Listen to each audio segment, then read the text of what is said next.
Hi guys. Okay, hari ni mari bercerita bersama Yusuf Freaking Daniel kembali lagi. Okay, cerita kali ni dia berunsur mistik, seram, tapi also ada romance. Dan dalam cerita aku kali ni dia akan berbentuk monolog, which is aku akan bercerita seolah-olah aku watak utama dia. So okay, korang terima cerita yang bertajuk Cinta Si Pontianak. So beberapa tahun dahulu, ketika itu tanah Melayu baru saja diisytiharkan telah merdeka. Ketika itu aku masih lagi seorang manusia. Aku menyertai seorang wanita dan dia adalah anak orang kaya pada ketika itu. Hubungan kami tidak direstui oleh orang tuanya. Kami terpaksa berjumpa secara curi-curi di tempat yang sunyi. Di situlah kami bermadu kasih. Sehinggalah pada satu hari selepas kami berjumpa, Puspa pulang untuk meninggalkan aku. Kerana tempat itu menenangkan, aku membuat keputusan untuk duduk seketika dan merehatkan diriku. Pada ketika itu aku didatangi 2 ekor raksasa yang berupa wanita bermata merah dan bergigi taring. Mereka memakai rantai belian di leher mereka.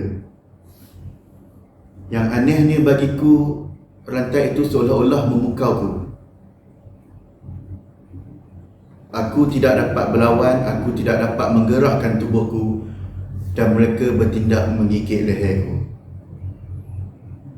Dan ketika aku di dalam kesakitan, pada ketika itulah ayah Puspa keluar, munculkan diri dan dia berkata padaku, 2 pontianak ini adalah belaanku. Bermulai saat ini kau akan hidup sebagai raksasa ini kerana kau berani mendekati anak daraku. Kini masa telah berlalu. Selama bertahun-tahun aku di dunia ni, aku hidup sebagai pontianak di dunia yang maju ini. So di mana tempat tinggalku ini tidak jauh daripada cucu Puspa yang bernama Yasmin. Rupa paras Yasmin saling tidak tumpah seperti Puspa yang aku cintai satu ketika dulu. Di zaman yang sebercanggih ini, ramainya remaja yang begitu murah harga dirinya tetapi tidak bagi Yasmin. Dia adalah seorang gadis yang sopan santun, lemah lembut. Tetapi malangnya Yasmin sudah mempunyai kekasih yang bernama Azmi. Dan setiap saat bagiku, aku sangat-sangat membenci Azmi. Jadi aku membuat keputusan untuk menggunakan kelebihanku sebagai pontianak. Aku memunculkan diri aku ke dalam mimpi Yasmin.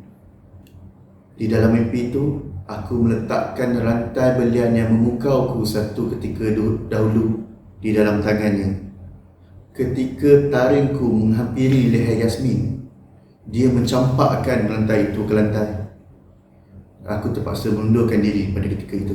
Jadi keesokan harinya, seperti hari-hari yang biasa, Yasmin menghadirkan diri ke kuliah. Yasmin dijemput untuk menghadiri sebuah parti.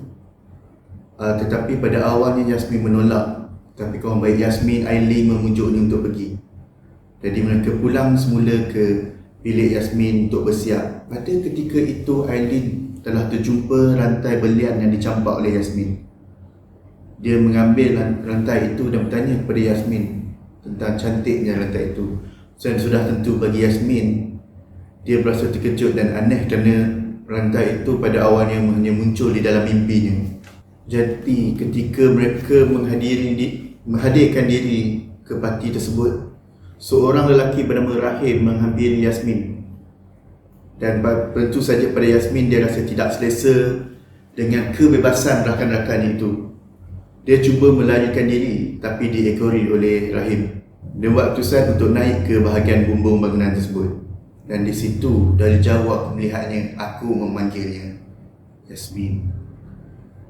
Yasmin. Yasmin tercari-cari suara yang memanggilnya. Aku membuat keputusan untuk memunculkan diriku di hadapannya. Yasmin terkejut dan bertanya padaku, siapakah kau? Aku memperkenalkan diriku sebagai Alam. Dan dia bertanya apa mahunya aku daripadanya. dan tentu sekali yang aku hanya mahukan hanyalah cintanya.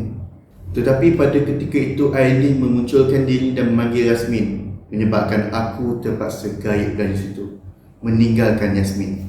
Ketika pulang daripada parti, Yasmin telah diekori oleh 2 orang lelaki.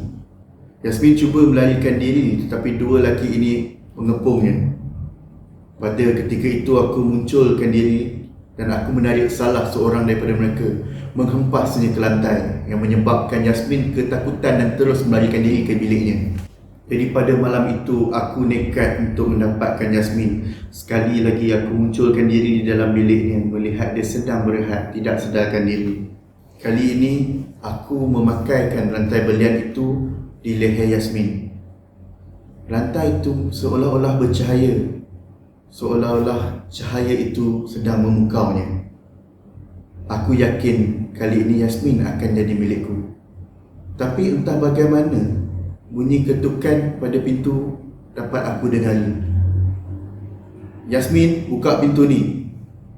Suara Azmi dari luar. Aku begitu marah mendengar suara lelaki itu.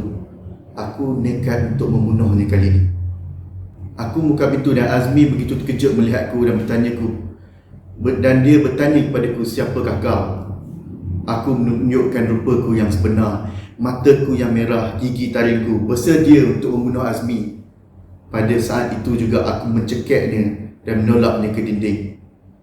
Tapi di saat aku bersedia untuk membunuh Azmi, aku terdengar suara Yasmin yang sedang tidur menyebut nama Azmi dengan lembut. Dan pada ketika itu aku sedar Yasmin bukan Puspa. Cinta dia hanya milik Azmi. Dan sudah tentu pada ketika itu aku kecewa.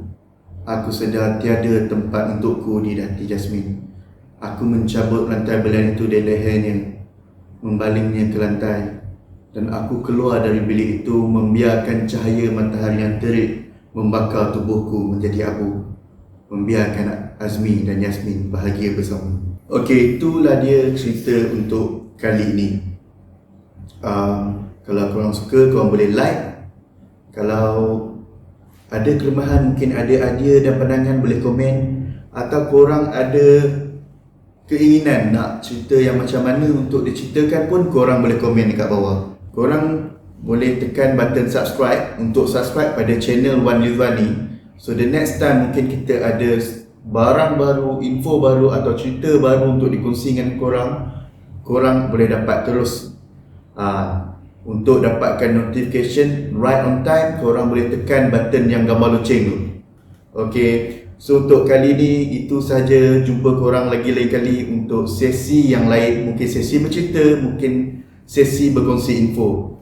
Okay guys, I'm Yusuf King Daniel. Goodbye.